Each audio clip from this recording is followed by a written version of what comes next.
What's up, everybody? Welcome back to the Post Power Play Fantasy Football Show. It's your man, of course, Professor J in the house, about to bring you all some love, get you guys ready for week number 7 in the NFL. Making sure you got the right people starting, right people on the bench. If you got to tap that waiver wire, then you can do that as well. So let's just open up the show. Of course, you know, this is a branch of the Positions on Sports Talk Show post.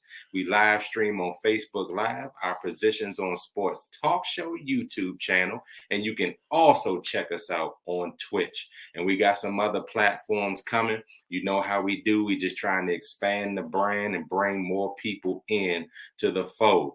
Of course, we are a sports talk show made for the fans from the perspective of fans, presented by lifelong sports fans. That's us. We will provide our opinions and positions on the hottest topics in sports. So tonight, the fantasy football is that hot topic.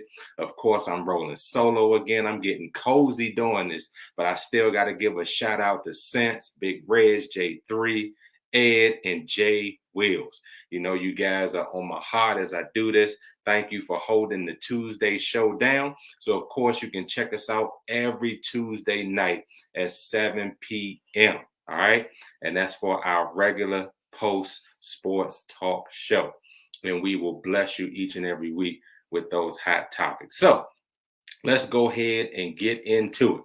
We're going to start out tonight with those injury reports, and then we're going to get to the honors of the week. So let's look at Traequan Smith. He has the hamstring. He did practice today. He was limited, but of course, they look like he'll be back on track to be able to contribute this week 7 on Sunday. But I will be very cautious of that. Returning players don't always pan out the ways that we would like. Next is Evan Ingram. He's got the calf injury. He did not practice today.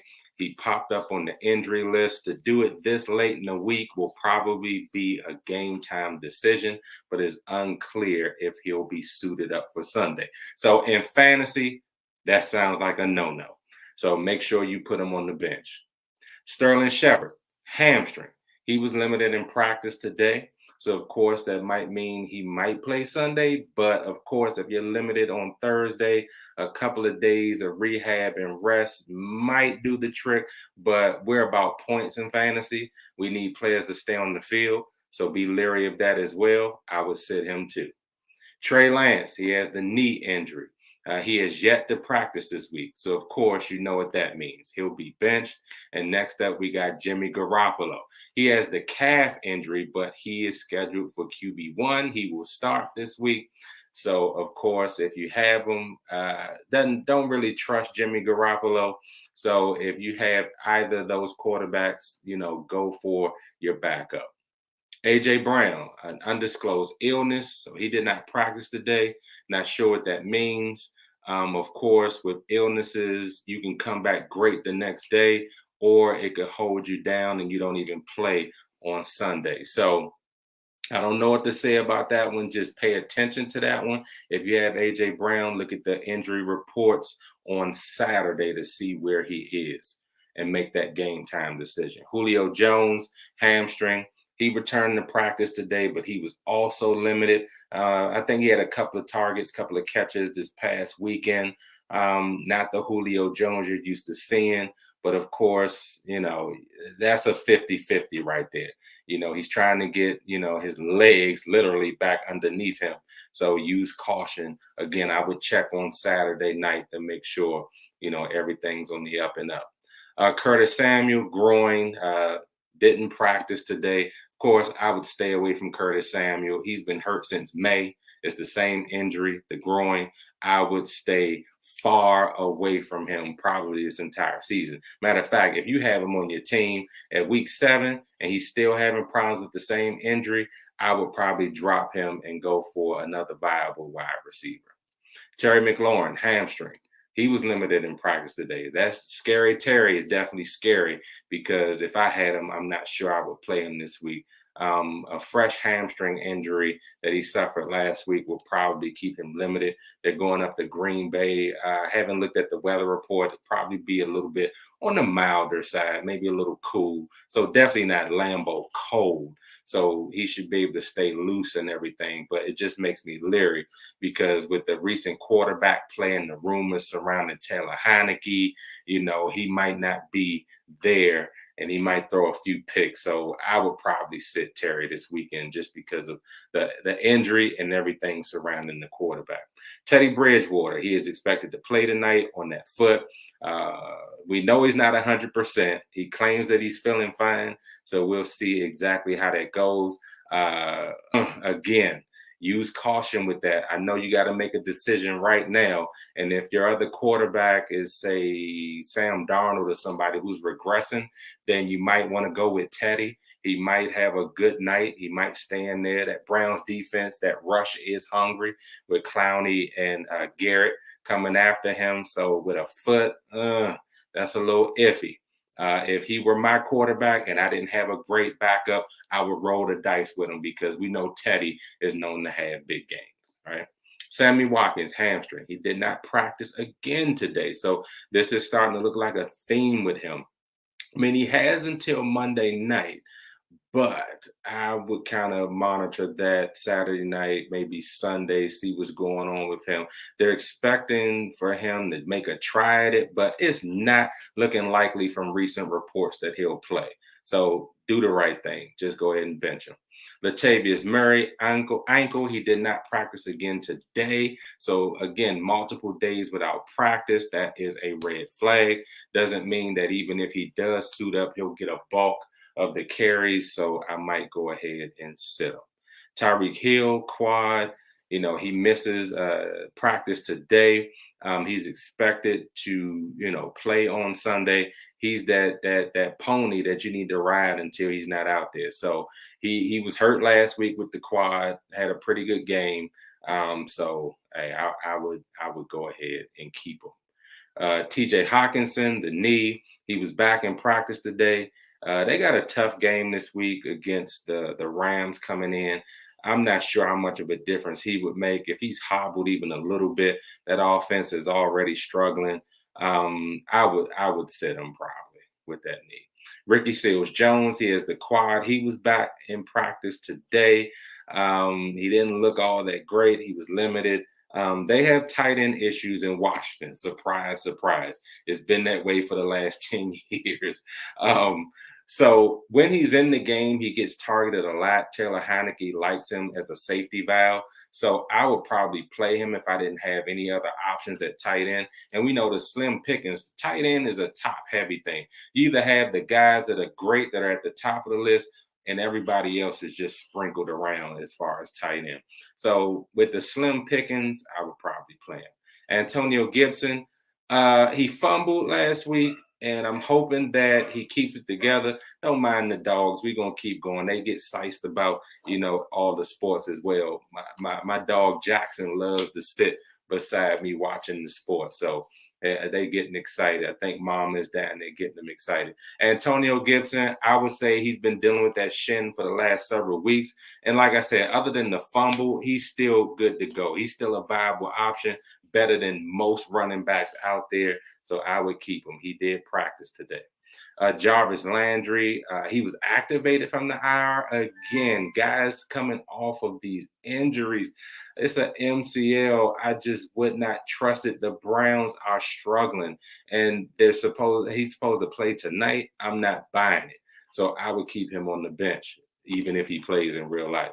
Saquon Barkley, the ankle, he was absent from practice. He's still a couple of weeks away. If you have him, keep him on your bench. And Kadarius Toney, again, ankle. He misses Thursday practice for the Giants. That ankle is a big deal. I would sit him as well. He's a couple of weeks away at the very least. All right, so let's get to the honors of the week. So the top dogs, we again, that's the one honor that we used the previous week to shine light on that player or players that are deserving. And then the rest of them are for this coming week. So this week we have, or for last week rather, the top dog is none other than Matthew Stafford. He played a whale of a game. He had 4 touchdowns, over 250 yards passing, and 78% completions. So talk about having a bounce back game. Look for him to continue to move that Rams offense, and they are a juggernaut. And then the second top dog honors has to go to the entire Arizona Cardinals team. Aren't they the shock of the year? Man, everybody on post picked them to fight for that division, and some of us said that they would still come in last because we expected San Francisco to be back with a vengeance. We didn't expect the Seahawks to be decimated with injuries, certainly not Russ, because he's one of the most durable quarterbacks of all times to suit up. And then, of course, we thought Stafford and the Rams would be the class of the division. But now you can see not only is Kyler Murray and the Cardinals the class of the division, they're trying to track on going undefeated. Y'all, can you believe it? So they get the top dog honors, the whole team. All right, sleepers for this week. I got to say Zach Ertz, and that goes back to the Cardinals with another weapon on that team that Kyler Murray can use, and he is better than the guy that went down, in my opinion.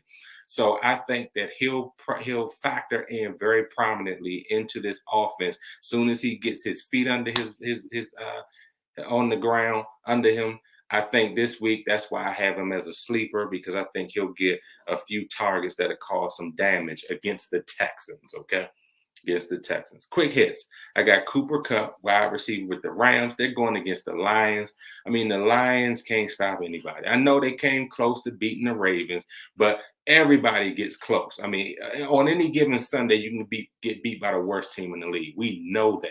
It is tough to go 0-16. The Lions did it, but it is tough to go 0-16. And I really think Matthew Stafford has an axe to grind, and he's going to come up there and not only show up his counterpart that he got traded for in Jared Goff, but he's going to show the entire organization that they screwed up, and he's going to light them up. Look for them to get over 30 points against this team as well. Aaron Rodgers, quarterback, Packers, against the Washington football team. The reason I have him here as a quick hitter is I believe the Packers are going to come out strong. Rodgers is going to throw like 2 or 3 touchdowns, and then they're going to throttle back. So Washington, late in the game, I think they'll make it a contest only because the Packers are going to go up big early, and they're just going to throttle it down. So that's why I have him as a quick hitter, because I think they're going to, in Lambeau, they're going to put it on them, and then they're going to dial it back. Washington going to make it a decent game, but probably still lose by 10. All right. Quiet storm. I got Darren Waller, tight end, Raiders. I mean, this dude gets targeted and makes so many catches. I mean, Carr just has to just be in love with him, how many times he throws him the ball. And dude is a beast. In fact, he's the best tight end in football. Travis Kelce, bit banged up this year. That offense has really been sputtering. Not sure what's going on with the Chiefs, but Darren Waller is that dude this year. He has taken over the crown as the best tight end. And against the Eagles and their decimated defense, I expect them to feast on that secondary.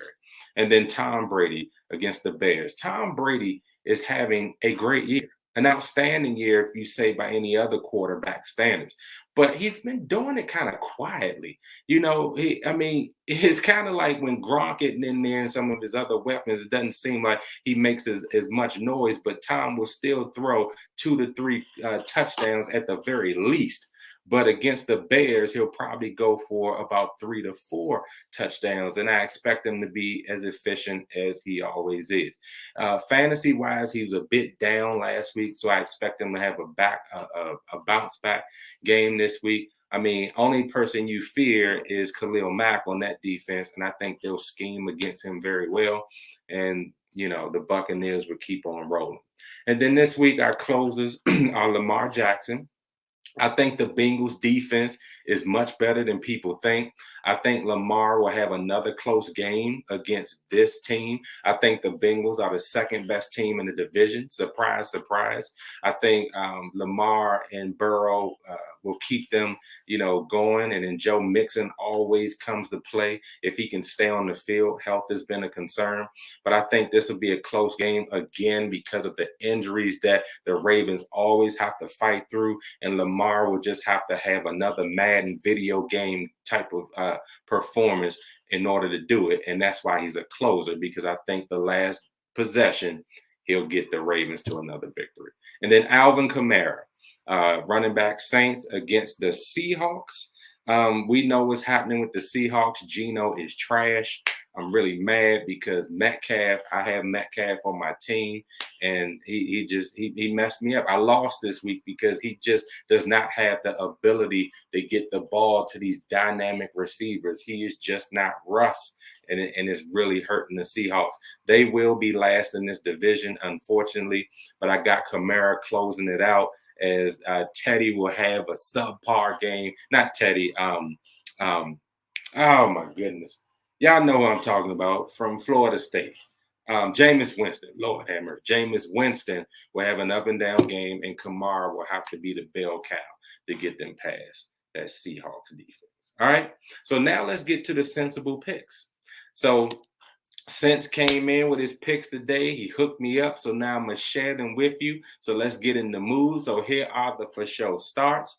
We got start Cordell Patterson, Atlanta versus Minnesota. His speed and craftiness to get yardage will be tough for the Vikes to deal with. I agree. Ding, ding, ding, ding. We need some sounds in here. Chuba Hubbard, Carolina, because they need him versus the Giants. Giants have allowed a running back to either score or gain 100 yards so far in every game this season. Good point there. So play and start Chuba Hubbard. Robert Woods, again, they're playing Detroit, and Woods has been complaining a little bit that he hadn't been getting the rock. All the shine been going over the Cooper Cup. So I think Stafford will reward him. This is homecoming and a revenge game for Matthew Stafford, as I said. So he's going to look for Woods and Cup early and often and all day long. So that's a wise one there, Robert Woods. Aaron Rodgers, yep. And I stated my case earlier. Says with the football team's defense being trash. He said just being trash. Mr. Discount Double Check is going to have a field day. Enough said. Now pay attention to them moving Landon Collins up the linebacker. I'm actually thinking that'll make a difference. He's not very good as a safety in the scheme that they're in. I'm not going to trash him because when he played for the Giants, their defensive scheme is what made him a Pro Bowler, which is why we were all sized in this city that he dropped in our lap. We paid him a nice hefty bag, but we thought that he would live up to it and be the closest thing to Sean Taylor since Sean Taylor was alive. Sean, rest in peace. We just immortalized you on Sunday. Moving on. Zach Ertz. See, me and Sense on the same wavelength. Zach Ertz, Arizona, against the New York Jets. In his new home and being another target for Mighty Mouse, a.k.a. Kyler Murray, the quarterback is going to get him involved in a major way. Agreed. Check. Patriots defense versus the New York Jets. After a bad taste left in the mouth by Dallas, the Patriots are going out for blood. Poor Zach Wilson. So now let's get to the son. Let's sit him down. Geno Smith. I mean, did anybody ever even pick him up? If you did, you were insane. So I don't even need to say nothing else about that. Saquon Barkley. Yeah, even if they try to trot him out on the field, I mean, you got to have your head examined. If you have him, just stash him for later on in the season. He should finish out the season just like McCaffrey. But right now, put that guy on your bench as well as McCaffrey, too. I'm just throwing that in for no extra charge. Odell Beckham. Well, OBJ is just not going to be the same in Cleveland. You'll see tonight. I mean, Keenum is going to force the ball to him, probably have a couple of turnovers. I mean, and if Jarvis Landry tries to suit up tonight, I mean, this offense with no viable running back, I mean, not to the point where you're getting that two-headed monster, they're going to be a little bit predictable. And I think the Denver defense is going to key off of that. I mean, we've seen Case Keenum here in Washington. We had him, right? Okay. Let's just move on. Robert Tonyan, Green Bay. Did you really stick Robert Tonyan in here? I'm not laughing at you, sis. But anyway, Sense says he hasn't scored since week 2. So, okay, I'm with you. Yeah, if you have Robert Tonyan, sit him. Remember my comment a few minutes ago about you got the top 5 tight ends in the league and then everybody else is just scattered? This is my point. I know Tunyon can be a fail-safe for Aaron Rodgers every now and then. Tunyon will have one of those games where he get like 3 touchdown tosses from Aaron Rodgers, and he'll get another one and another one in 2 more games, and then he'll kind of disappear. So I don't think there's ever a time where you can effectively guess that Tunyon is going to have that game. I personally would never have put him on my team, but still. Eagles defense versus the Las Vegas Raiders. Carr and Raiders offense puts up an average of 385 yards. Remember, I told you that decimated Eagles defense. That offense probably going to put up 400 plus of total offense. The Eagles really are going to have a long day. All right, the fantasy flame out of the week, and I already mentioned him, Landon Collins. I mean, this dude came in with so much fanfare. We thought he was going to be that dude, that beast. We thought he would be making Pro Bowls like easily, making all pro, all that stuff. But last week, he was absolutely terrible. I saw him make one play that was in the running game, and that was after they shifted him to play more of a linebacker spot. So maybe that'll be the key for this week to kind of surprise Green Bay and wreak a little havoc. Now, I love Landon Collins when he's blitzing, because he's fast enough to get home and he packs that punch. If you got him coming after Aaron Rodgers on every play or a lot of plays, I'm telling you, what does Washington have to lose? I would have him play the weak side linebacker and just have him blitzing like at least once every series. And they'll never know when I have him do it on first down, one series, second down, the next one, third one on the next one. Just keep them guessing. I mean, like I said, what do you have to lose? I mean, try to get the ball out of Aaron Rodgers' hand. Chase Young, Sweat. If they can get some pressure, we can kind of make it hard. If the defense can get back to number 2 like they were last year, starting in this game, Green Bay is going to have a tough time winning this game. But I don't know if we are. Anyway, moving on. So who you got tonight, Browns or Broncos? Who's going to be your fantasy player of the game? Is it Bridgewater, Gordon, Fant, Keenum, dare I say, Garrett, Clowney? Who you got tonight? For my money, if I were a betting man, I would definitely have to go with the Broncos. They're on a 3-game slide. They got to make a difference and come back and get in the winning column. You have the Browns. They're in turmoil. Running backs are out. 2 linemen are out. And you got a backup quarterback who we know is not that great. Look for, the Broncos to come after him often. I'm looking for my man to go rodeo style on him. Why can't I remember names while I'm on the air? Oh my goodness. Von Miller. Yes. Von Miller. Can you believe they had him rumored on the trading block? What is wrong with that coach? Vic Fangio, I think his name is. They need to get rid of him quick. Anyway, I have the Broncos winning tonight in decent fashion. I think the pass rush from the Browns will create enough havoc on Teddy and that foot to kind of keep him off balance. But in the end, I think the Broncos will pull out a victory.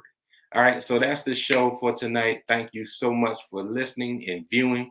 Enjoy the game tonight, and we will see you soon here on Post. And also, please stay safe out there. We really want you guys to know that we're continuing to keep you in our thoughts and prayers, but just know we're not all the way out of the woods yet. Just take care of yourselves. God bless you, and good